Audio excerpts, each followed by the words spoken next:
அண்மை செய்தியை பார்த்து வருகிறோம். தெலுங்கானாவில் வாகன விபத்தில் ஹைதராபாத் ஐடி நிறுவனத்தில் பணியாற்றிய இருவர் பலியடைந்திருப்பதாக தகவல் கிடைத்திருக்கிறது. மேட்சில் சமீர்பேட்டை ராஜீவ் சாலையில் அதிவேகமாக சென்ற கார் கட்டுப்பாட்டை இழந்து இந்த விபத்தானது நிகழ்ந்திருப்பதாக சொல்லப்படுகிறது. சாலையின் தடுப்புச் சுவரை தாண்டி குதித்து எதிர் திசையில் வந்து கொண்டிருந்த 2 பேருந்துகள் மீது மோதி இந்த விபத்தானது நிகழ்ந்திருக்கிறது. இதில் இருவர் உயிரிழந்திருக்கிறார்கள். இது குறித்து விரிவான விவரங்களோடு இணைகிறார் எம்முடைய செய்தியாளர் மதியழகன். வணக்கம் மதியழகன், விபத்து தொடர்பான விரிவான விவரம். தெலுங்கானா மாநிலம் மேச்சல் சமீர்பேட்டை ராஜீவ்காந்தி சாலையில் இடதுபுறம் 2 பேருந்துகள் சென்று கொண்டிருக்கின்றன. வலதுபுறமாக ஒரு கார் வந்து கொண்டிருந்திருக்கிறது.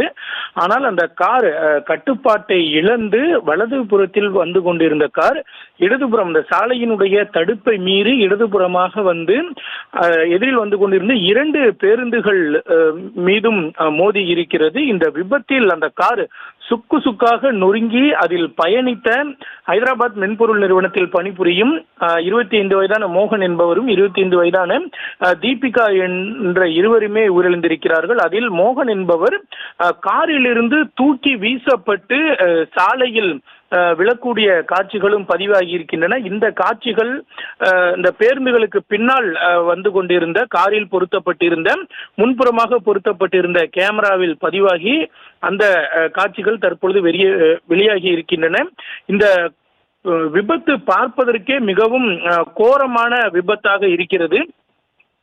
முன்னால் சென்று கொண்டிருந்த, அதாவது 2 பேருந்துகளுக்கும் முன்னால் சென்று கொண்டிருந்த வெள்ளை பேருந்து மீதுதான் முதலில் அந்த காரானது மோதி இருக்கிறது.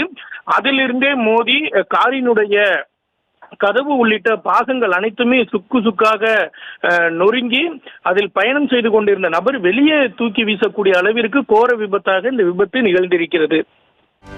செய்திகளை உடனுக்குடனும் துல்லியமாகவும் தெரிந்து கொள்ள சப்ஸ்கிரைப் பண்ணுங்க.